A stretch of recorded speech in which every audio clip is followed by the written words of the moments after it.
property that is not visible until a substance undergoes a chemical reaction, like solubility.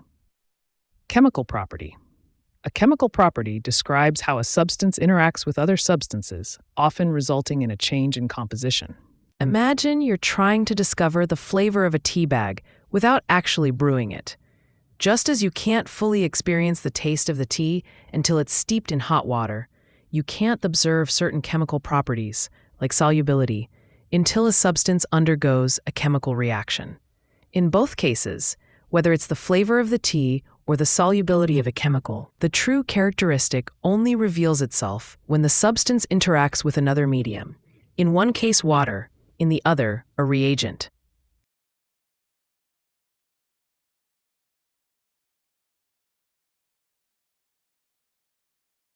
A number placed in front of a symbol or formula in a chemical equation. Coefficient.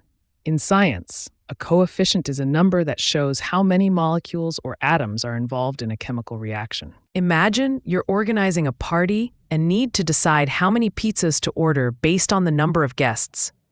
Just like how you determine the quantity of pizzas needed to feed everyone, coefficients in a chemical equation tell you how many molecules or moles of a substance are required for a reaction. In both cases, the number in front, whether it's pizzas for guests or coefficients for molecules, ensures everything is balanced and that there is enough to go around, showing that both scenarios involve making sure quantities match the needs of the situation.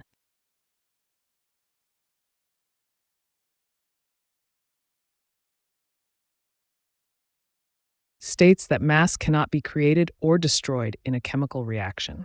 Law of conservation of mass. This means that the amount of matter stays the same before and after a chemical reaction. Imagine you're trying to rearrange the furniture in your living room to make it look more spacious. Just like in rearranging the furniture, where you can't change the total amount of furniture you have, in a chemical reaction, you can't change the total mass of the substances involved. In both scenarios, whether with furniture or with chemical reactions, you're simply redistributing what's already there without adding or removing anything. Essentially, the total stuff remains constant, illustrating the law of conservation of mass.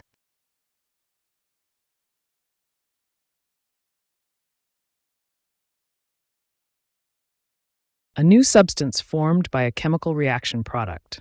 In science, a product is the end result of a chemical reaction. Imagine trying to bake a cake and realizing you don't have all the ingredients you need. So you decide to create something new using what's available. This is similar to how a new substance is formed by a chemical reaction, where elements and compounds combine or rearrange to create something entirely different. Just as flour, sugar, and eggs transform into a cake through baking, chemical reactions involve reactants coming together to form a new product, illustrating how different components can merge to create a novel outcome.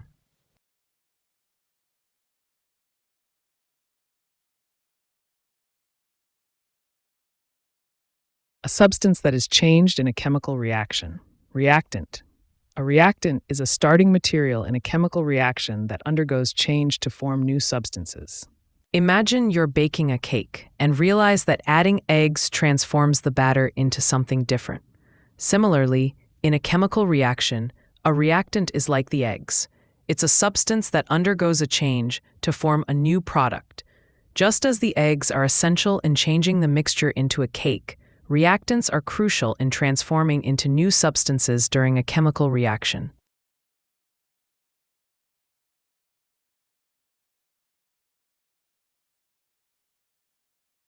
A heat-absorbing chemical reaction, like ice melting. Endothermic reaction. An endothermic reaction is a process where heat is absorbed from the surroundings. Imagine trying to cool down your house on a scorching summer day. Just like your air conditioner absorbs heat from your home to lower the temperature, an endothermic reaction, such as ice melting, absorbs heat from its surroundings to proceed. In both scenarios, energy is taken in from the environment. The air conditioner draws in warm air to cool the room, similar to how melting ice absorbs heat, shifting the energy balance and leading to a cooler atmosphere or a phase change.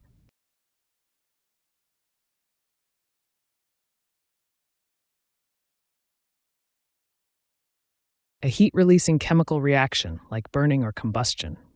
Exothermic reaction. It is a type of reaction that releases energy in the form of heat.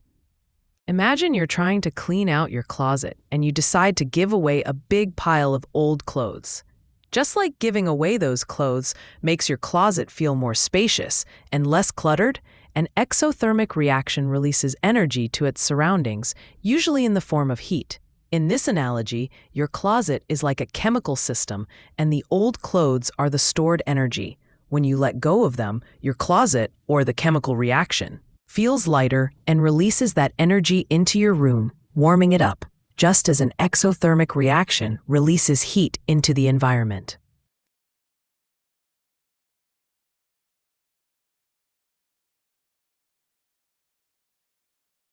A substance that speeds up a chemical reaction by reducing the activation energy is called a catalyst.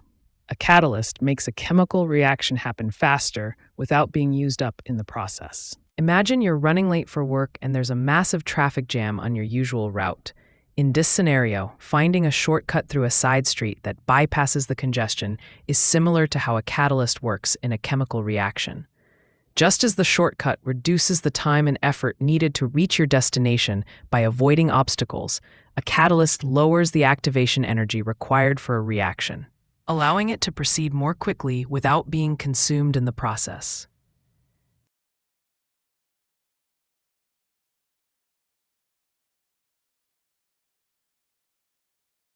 A chemical reaction, written using element symbols and chemical formulas, is a chemical equation. A chemical equation shows how substances react together to form new substances. Imagine you're trying to bake a cake, but you only have a list of ingredients and no instructions. This situation is similar to a chemical equation, where you have a list of reactants and products, but you need to understand how they interact to produce something new. Just like you need to know how to combine flour, sugar, and eggs in the right order and proportions to successfully bake a cake, a chemical equation shows you how elements and compounds react together in specific ratios to form new substances.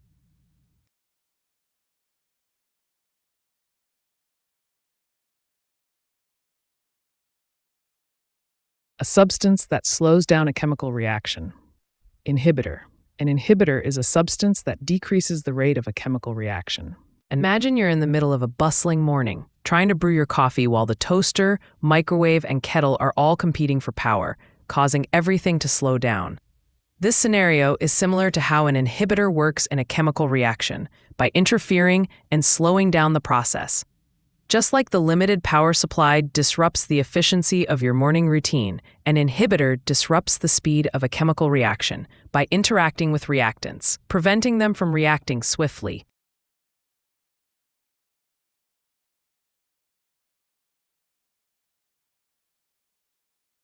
A solid formed when two solutions react. Precipitate.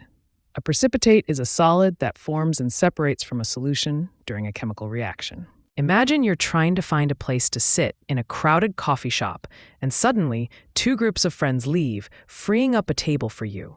This is similar to the formation of a precipitate when two solutions react, because just like you getting a seat, a solid forms when the right conditions are met. In both cases, the crowdedness represents the initial state of the solutions, and the freeing up of the table is akin to the reaction that allows a new solid or opportunity to appear, emerging visibly out of the surrounding environment.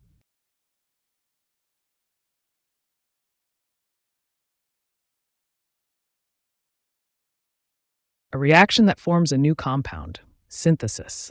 Synthesis is when two or more substances combine to make a new, more complex substance. Imagine trying to bake a cake but only having separate ingredients like flour, sugar, and eggs. Just like mixing these ingredients together in the right way results in a delicious cake, a chemical reaction combines different elements or compounds to form a new substance. In both scenarios, individual components, ingredients or reactants, are transformed through a process, baking or a chemical reaction, to create something entirely new and different, cake or a new compound.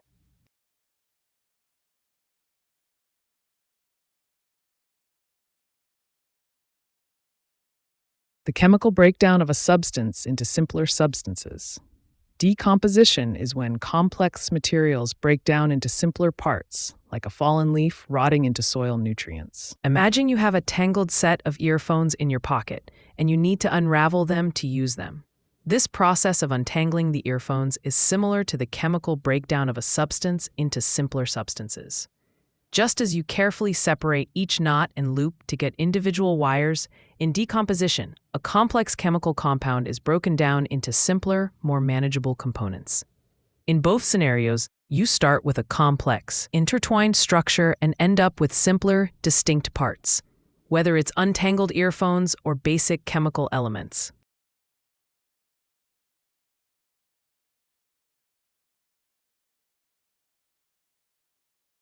The burning of a fuel, where it reacts with oxygen to create heat and light. Combustion is a chemical process where a substance combines with oxygen to release energy in the form of heat and light. Imagine trying to stay warm on a cold winter's night by wrapping yourself in a blanket. Just like how the blanket acts as a barrier, trapping your body heat and radiating warmth. Combustion is the process where a fuel reacts with oxygen to generate heat and light. In this analogy, the fuel is akin to your body. Oxygen is like the air surrounding you, and the heat and light produced are similar to the warmth you feel under the blanket, as both situations involve a release of energy to create warmth and comfort.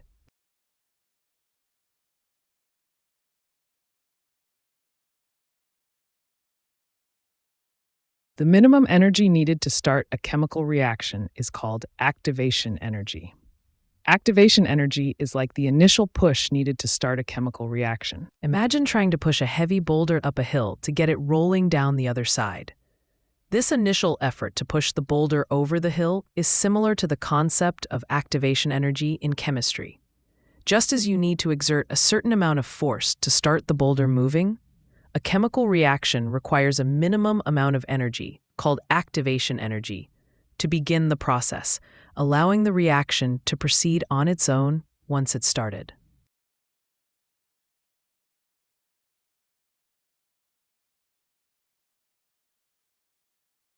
A protein that speeds up chemical reactions in cells. Enzyme.